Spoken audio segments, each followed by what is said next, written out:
Picture this. It's 3:47 p.m. on a Tuesday afternoon. Maya Rodriguez, a respected quality assurance director with 8 years of spotless service, is being escorted out of TechFlow Industries' glass-walled headquarters. Her cardboard box trembles in her hands as security guards flank her on either side. Employees peer through office windows, their faces pressed against the glass like witnesses to an execution. But here's what nobody in that building knew, including Maya herself. Within 24 hours, those same executives who just fired her would be begging her to come back. Not as an employee, not as a director, but as their new CEO. What you're about to hear is a story that will restore your faith in justice. Prove that doing the right thing sometimes comes with the ultimate reward, and show you why speaking up, even when it costs you everything, is always worth it.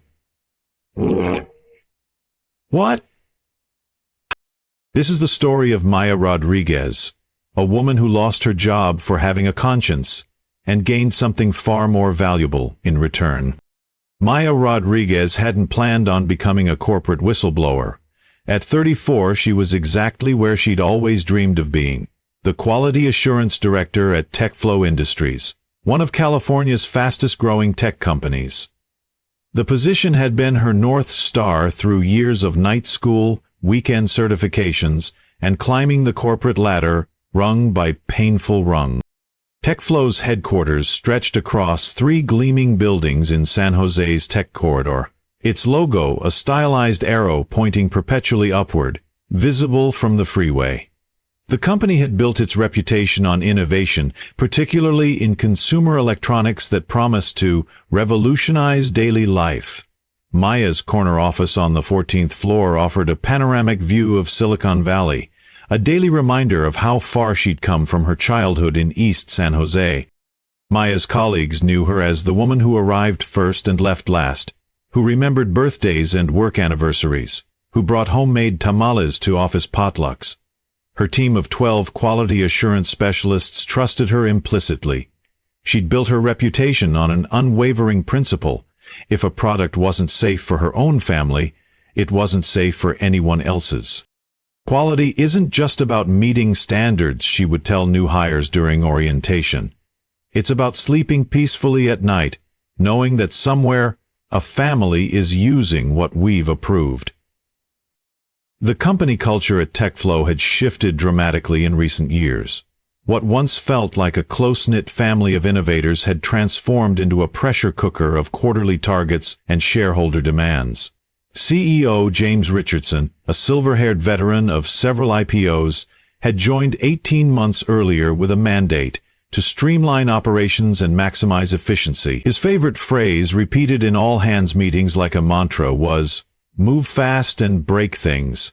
Except our profit margins." Maya's immediate supervisor, David Chen, had been her mentor and friend for 6 years. A brilliant engineer turned manager, David occupied the uncomfortable middle ground between Maya's team and the executive suite. Lately, Maya noticed stress lines deepening around his eyes, and their weekly check-ins had become tense affairs, filled with discussions about expedited timelines and market pressures. The office environment buzzed with the nervous energy of a company on the verge of something big. TechFlow's new product line, the Smart Home Security Suite, represented a $50 million zero-cents investment and the potential to capture a significant share of the home automation market. Pre-orders had exceeded projections by 300%, and Richardson had already scheduled a splashy launch event for the following month. Maya loved her job, but more than that, she loved what it represented. She was the daughter of immigrants, the first in her family to earn a college degree, and the proud owner of a mortgage on a modest house where she lived with her aging mother. Her success wasn't just personal. It was a family victory, a community triumph, a promise fulfilled. That's what made what happened next so devastating, and so necessary. The first red flag appeared on a rainy Monday morning in March. Maya's senior technician, Jennifer Walsh, knocked on her office door with a troubled expression and a folder thick with test results. Maya, we need to talk about the smart home suite, Jennifer said, settling into the chair across from Maya's desk. I've run the thermal stress tests 3 times, and the results are concerning. Maya accepted the folder, her coffee growing cold as she reviewed the data. The numbers told a clear story. Under certain conditions, the main control hub could overheat to dangerous levels. In laboratory settings, 2 units had actually caught fire. What's the failure rate? Maya asked, though she could already see the answer highlighted in Jennifer's careful handwriting. 12%. And that's in controlled conditions, in real homes, with dust, varying temperatures, different electrical systems. Jennifer shook her head. It could be much higher. Maya's stomach tightened. 12% meant that 1 in every 8 units could potentially overheat. In a product line projected to sell 100,000 units in its first year, that could mean 12,000 fire hazards installed in family homes. Have you shared this with anyone else? Maya asked. No, I brought it straight to you. But Maya, the launch event is in 6 weeks. If we're going to redesign the thermal management system... I know. Maya closed the folder.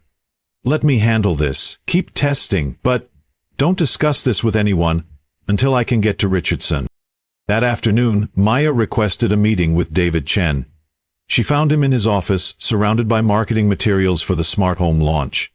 Glossy brochures promised peace of mind and uncompromising safety. David, we have a problem, Maya began, laying out Jennifer's findings. She watched his face fall as she explained the overheating issue, the potential fire risk, the need for immediate design changes. David rubbed his temples. Maya, the timeline is locked. We've already started manufacturing. The launch event is booked, the marketing campaign is running, pre-orders are through the roof. People could die, David. That's dramatic. It's a 12% failure rate in extreme conditions. We can address it with a firmware update after launch, maybe add some warning labels. Maya felt something cold settle in her chest. You want to ship a product that could burn down people's homes and fix it later? I want to be realistic about what's possible. Look, bring me a formal report. I'll take it upstairs. But, Maya? David leaned forward. Richardson is under enormous pressure from the board. This launch is make or break for the company. For all of us. Maya spent the next week documenting everything.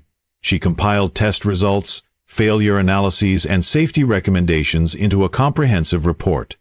She researched industry standards, consulted with external safety experts, and built an ironclad case that the smart home suite, in its current form, was too dangerous to release.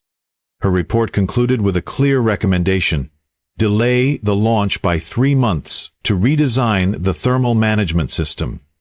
The cost would be significant, approximately $8 million 0 cents in retooling, plus lost revenue from the delayed launch. But the alternative, Maya argued, was unconscionable.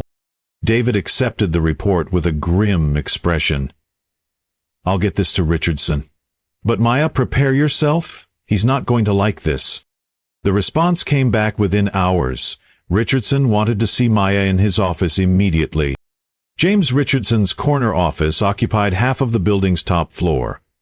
Floor-to-ceiling windows offered a commanding view of the valley, and the walls displayed his collection of deal toys, lucite tombstones commemorating successful IPOs and acquisitions. Richardson sat behind a massive glass desk, Maya's report open before him. Ms. Rodriguez, he began without preamble, I've reviewed your concerns. I appreciate your thoroughness, but I'm afraid your conclusions are overly cautious. Maya had prepared for this moment. Mr. Richardson, we're talking about a significant fire risk. The data is clear.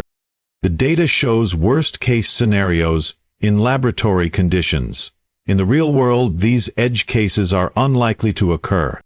With respect, sir, even a 1% chance of fire is too high when we're talking about people's homes, their families. Richardson's eyes hardened. Richardson's, let me be clear about something.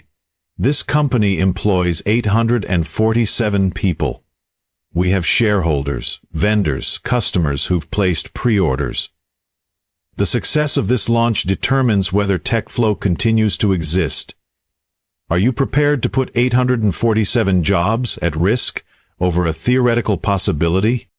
Maya felt the weight of his words.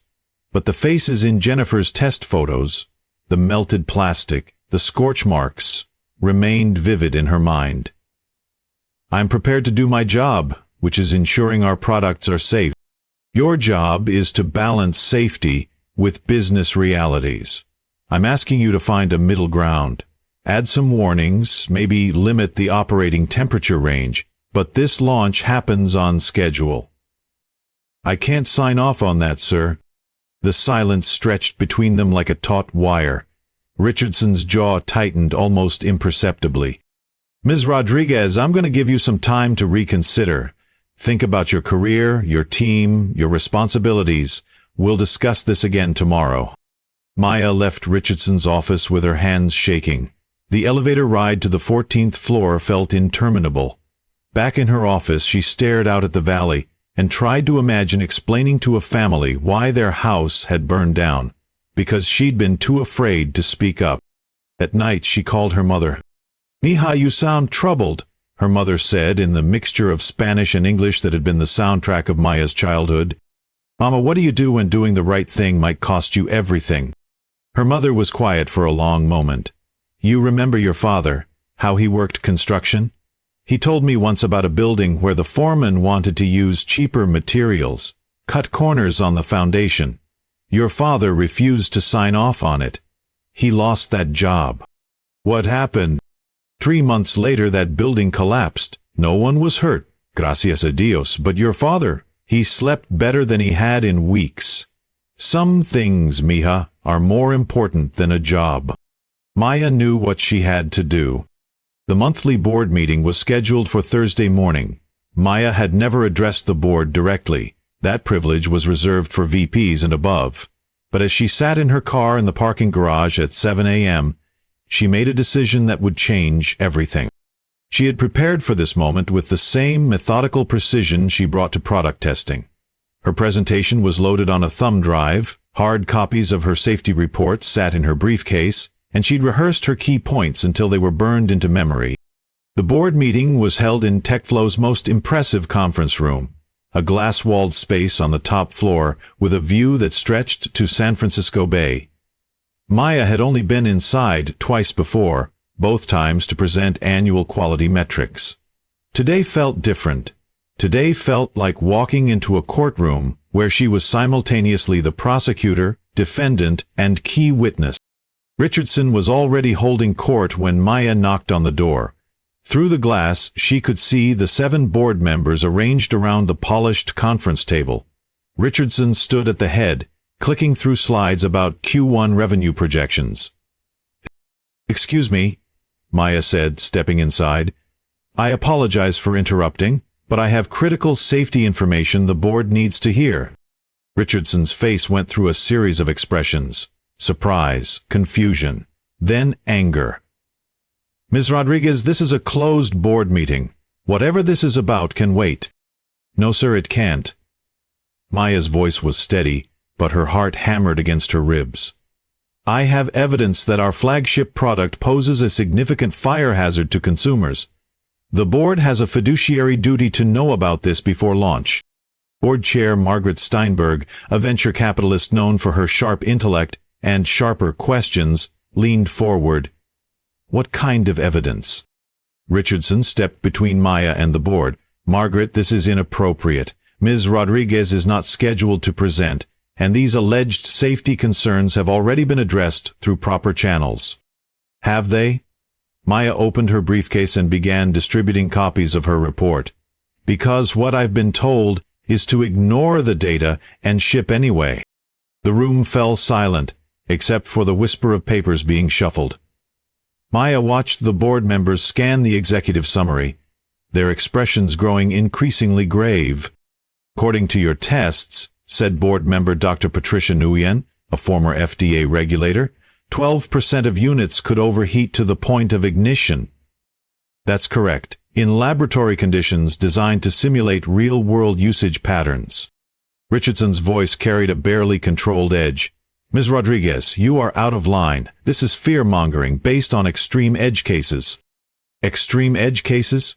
Maya turned to face him directly.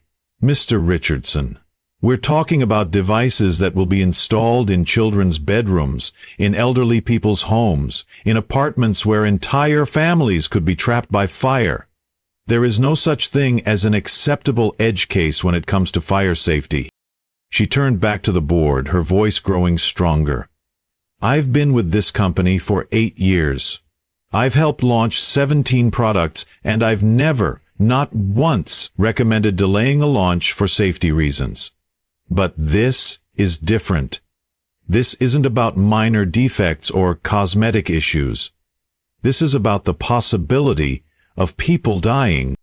Board member Robert Chen, no relation to David, studied the thermal test photos. These units actually caught fire in testing? Yes, 2 units, under conditions that closely simulate normal household use. Richardson slammed his hand on the table. Enough, Ms. Rodriguez, you are terminated. Effective immediately. Security will escort you out. The words hit Maya like a physical blow, but she remained standing. You can fire me, Mr. Richardson, but you can't fire the truth. Every person in this room has a moral and legal responsibility to those families who've pre-ordered our products. Margaret Steinberg held up a hand. James, let's take a step back. Ms. Rodriguez, walk us through your safety concerns in detail. For the next 20 minutes, Maya presented her findings with the clarity and precision that had made her reputation. She explained the thermal management flaws, showed photographs of the failed units, and outlined the potential consequences of proceeding with the current design. The fix isn't complicated, she concluded. We need to redesign the cooling system and add thermal cutoff switches. It would delay launch by 3 months and cost approximately $8 million. But it would eliminate the fire risk entirely. Dr. Gwynn looked up from the test results. What's the liability exposure if we launch with known defects? Potentially catastrophic, Maya replied. Product liability, wrongful death claims, regulatory fines, criminal charges for executives who knowingly approved unsafe products. Richardson's face had gone red. This is sabotage. Ms. Rodriguez is deliberately undermining this company's future over hypothetical risks. These aren't hypothetical, Maya said quietly. They're documented, tested, and verified. I've staked my career on ensuring this company's products are safe. Today, I'm staking my conscience on it too. Margaret Steinberg closed her copy of the report. James, I think we need to discuss this privately. Ms. Rodriguez, thank you for bringing this to our attention. Margaret, she's not authorized to be here. This is industrial sabotage, Richardson protested. This is corporate responsibility, Maya said, and I won't apologize for doing my job. Richardson pressed the intercom button. Security to the executive conference room immediately. As footsteps approached in the hallway, Maya gathered her briefcase. I've done what I came to do. The rest is up to you. She walked out with her head high, even as 2 security guards flanked her. The elevator ride down felt like a descent into an uncertain future. But for the first time in weeks, Maya felt like she could breathe. The HR termination meeting was a formality wrapped in corporate language. Maya sat across from HR Director Patricia Williams, who read from a prepared script about insubordination, breach of protocol, and conduct detrimental to company interests. We'll need your badge, laptop, and any company materials, Patricia said, her voice professional but not unkind. You'll receive 2 weeks severance pay, and your health insurance will continue through the end of the month. Maya handed over her badge, the same one she'd worn proudly for 8 years, and watched Patricia slip it into an envelope. What about my team? Who's going to oversee quality assurance? That's not your concern anymore. Those people trusted me. They deserve to know. Maya, don't make this harder than it needs to be. You made your choice. The cardboard box felt heavier than its contents warranted. 8 years of her professional life reduced to personal photos, a coffee mug her team had given her for Christmas, and a small succulent plant she'd nursed through 3 office relocations. The security guards remained respectfully distant as she packed, but their presence was a constant reminder of her new status. Outsider, threat, former employee. The walk through the office was excruciating. Colleagues who'd been laughing at lunch 3 hours earlier now avoided eye contact. Some whispered behind cubicle walls. Others stared openly, trying to piece together what had happened to Maya Rodriguez, the woman who'd seemed untouchable just that morning. The college construction, the still mini-bogan. Everyone remembered. Jennifer Walsh caught up with her at the elevator. "Maya, what's going on? People are saying you were fired." Maya glanced back at the security guards. "I can't talk about it here, but Jennifer, keep doing good work. Don't let anyone pressure you into compromising your standards." "I don't understand." "You will." The elevator doors closed on Jennifer's confused face, and Maya felt the weight of everything she was leaving behind. Not just her job, but her identity, her purpose, her carefully constructed life. The drive home through afternoon traffic gave Maya too much time to think. She called David Chen, but the call went straight to voicemail. She tried 2 other colleagues and got the same result. Word traveled fast in corporate America. She was radioactive now, a cautionary tale about what happened to employees who didn't know their place. Her modest house in East San Jose felt like a sanctuary. Maya's mother, Elena, was tending to her garden when Maya pulled into the driveway. The older woman took one look at her daughter's face in the cardboard box and understood immediately. They sat in the kitchen where Maya had done homework as a child, where she'd celebrated her college graduation, where she'd announced her promotion to director. Now it was where she explained why she'd thrown away her career. "I'm proud of you, mija," Elena said, pouring coffee into Maya's favorite mug, the one from the box now sitting on the familiar kitchen counter. "But I'm scared, too." "What will you do now?" "I don't know, Mama, I really don't know." The first news report appeared online that evening. A technology blogger had picked up whispers about a safety dispute at TechFlow Industries and the sudden departure of a key quality assurance executive. The story was thin on details, but heavy on speculation about the upcoming smart home launch. Maya's phone buzzed with messages from former colleagues, reporters, and industry contacts. She ignored most of them, but one stood out. A text from Jennifer Walsh.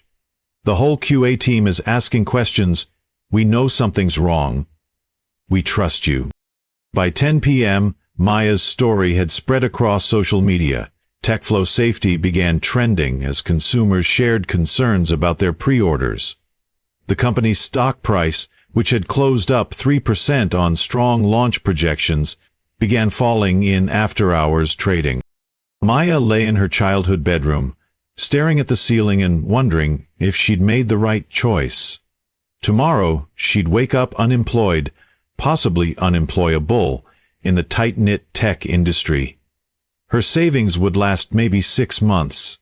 Her mother's medical expenses were ongoing. The mortgage payments wouldn't pause for her moral stand. But every time she closed her eyes, she saw those photographs of the melted control units.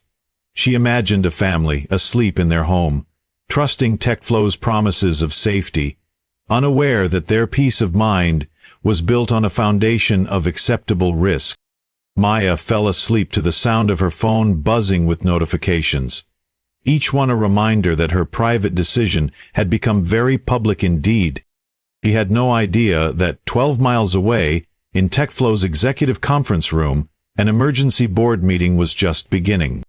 At 11:47 p.m., Margaret Steinberg's phone rang. The board chair was reviewing Maya's safety report for the 3rd time when Dr. Patricia Nguyen's name appeared on her screen. "Margaret, we need to talk, tonight." Within an hour, 5 of TechFlow's 7 board members had gathered in the conference room, where Maya had made her stand 12 hours earlier. The absence of CEO Richardson and his ally board member Thomas Walsh was conspicuous and intentional. I've spent the evening researching product liability cases, Dr. Nguyen began. If we launch this product with known defects and people are hurt, we're looking at criminal charges. Not just civil liability, criminal. Robert Chen nodded grimly. I've been in touch with our insurance carrier. They're already asking questions about the safety testing. If they determine we knowingly shipped defective products, they'll deny coverage entirely.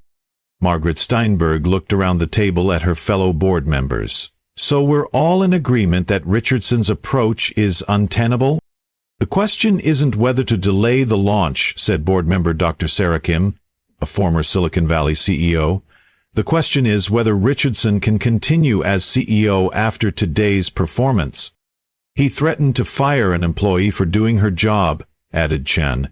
Tried to silence her when she brought safety concerns to us.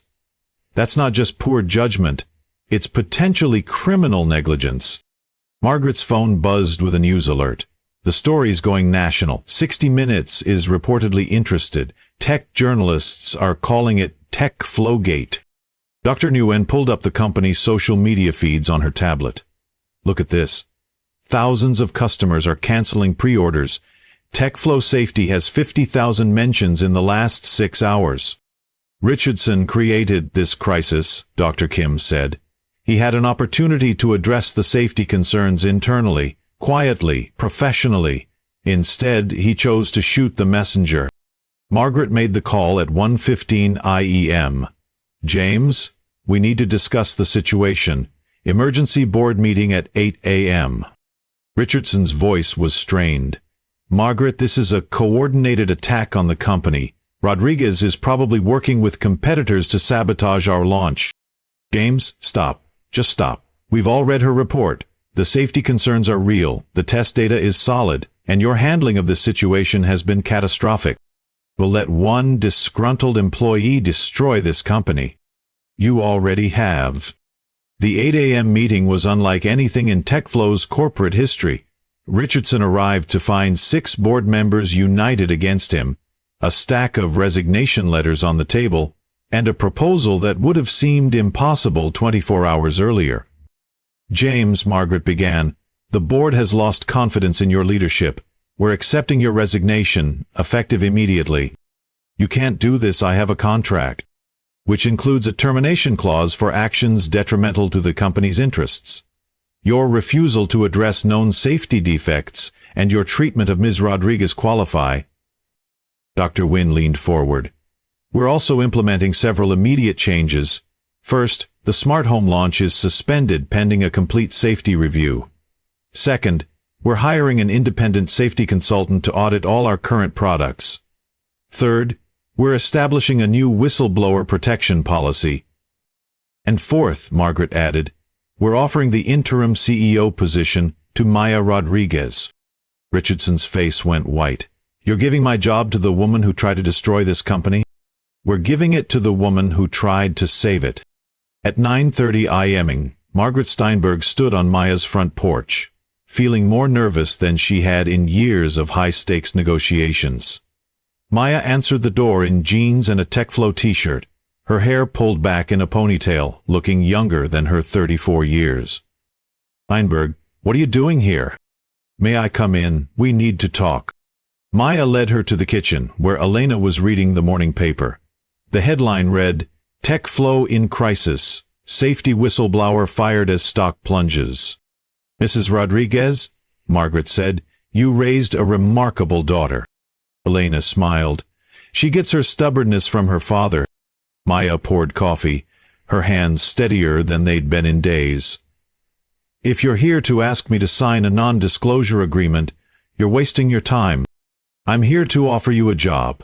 CEO of TechFlow Industries, interim but with a clear path to permanent. Maya's coffee mug stopped halfway to her lips. I'm sorry, what? Richardson is out. The board voted unanimously to terminate him and suspend the smart home launch. We want you to lead the company through this crisis and into a new era of responsible innovation. Maya sank into her chair.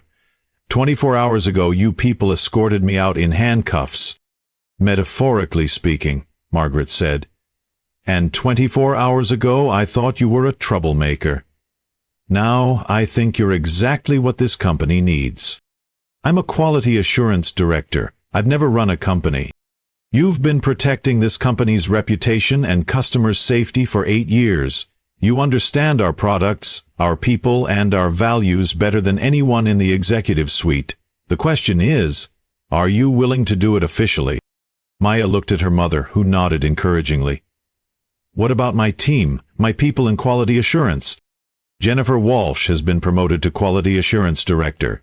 She's been fielding calls from reporters all morning, refusing to comment, but defending your integrity. And the smart home suite? Suspended indefinitely. We're implementing your recommendations in full. Redesigned thermal management, additional safety testing, independent verification. Launch will be delayed until we're certain the product is safe. Maya stood and walked to the window, looking out at the garden her mother tended with such care. What's the catch? No catch. Well, one condition. You have to be willing to make the hard decisions, even when they're expensive, even when they're unpopular, even when they cost us money.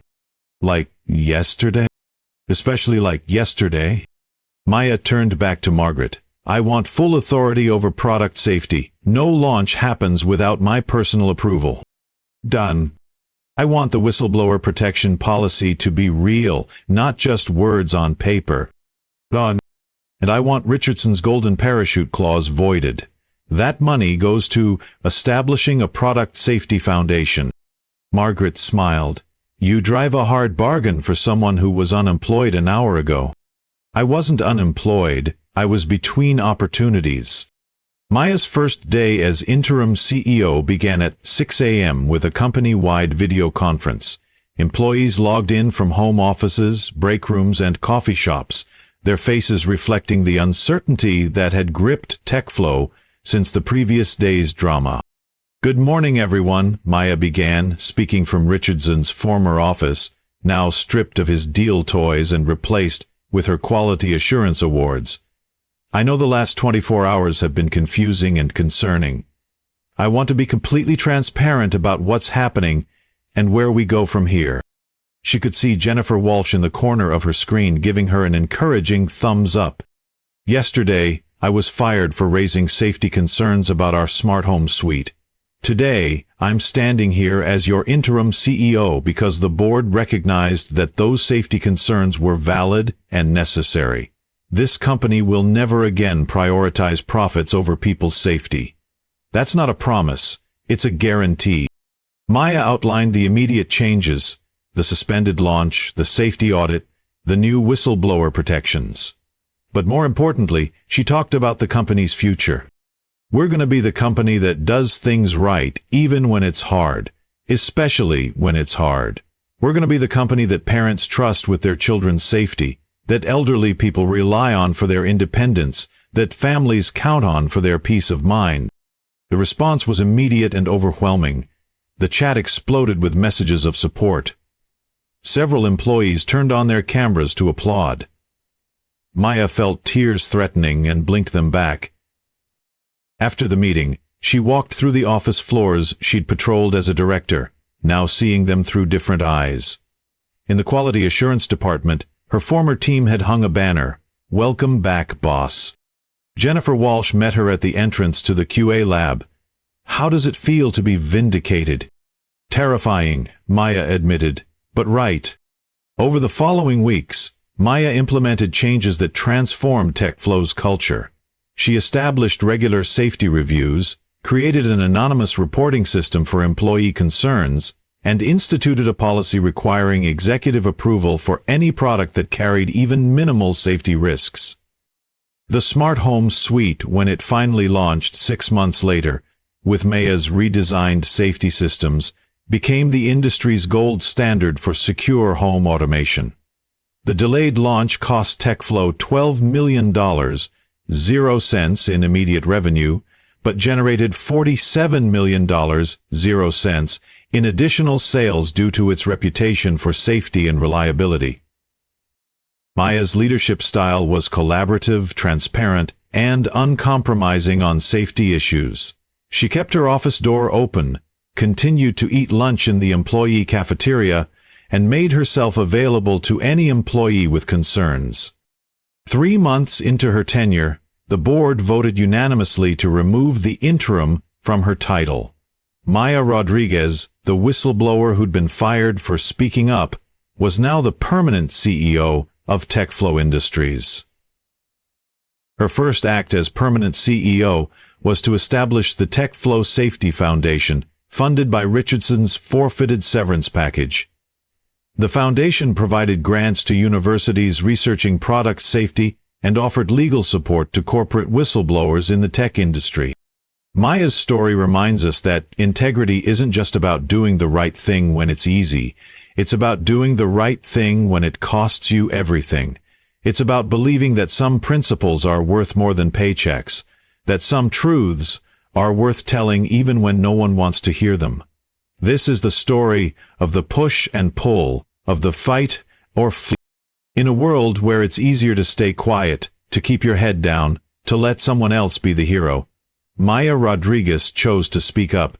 She lost her job and found her purpose. She risked her career and discovered her calling. The next time you're faced with a choice between what's easy and what's right, remember Maya's 24-hour journey from fired employee to CEO. Remember that courage isn't the absence of fear, it's acting despite the fear. Remember that doing the right thing doesn't always have a happy ending, but it always has the right ending. What's your Maya Rodriguez moment? When will you choose to speak up, stand up, and step up? Share your thoughts in the comments below. I'd love to hear your stories of courage, integrity, and doing the right thing, even when it's hard. If this story inspired you, hit that like button, subscribe for more real-life stories of ordinary people doing extraordinary things, and ring the notification bell so you never miss an upload. Your support helps us continue sharing these powerful stories of human courage and resilience. Until next time, remember, your voice matters, your integrity is priceless, and sometimes the biggest risk is not taking any risk at all.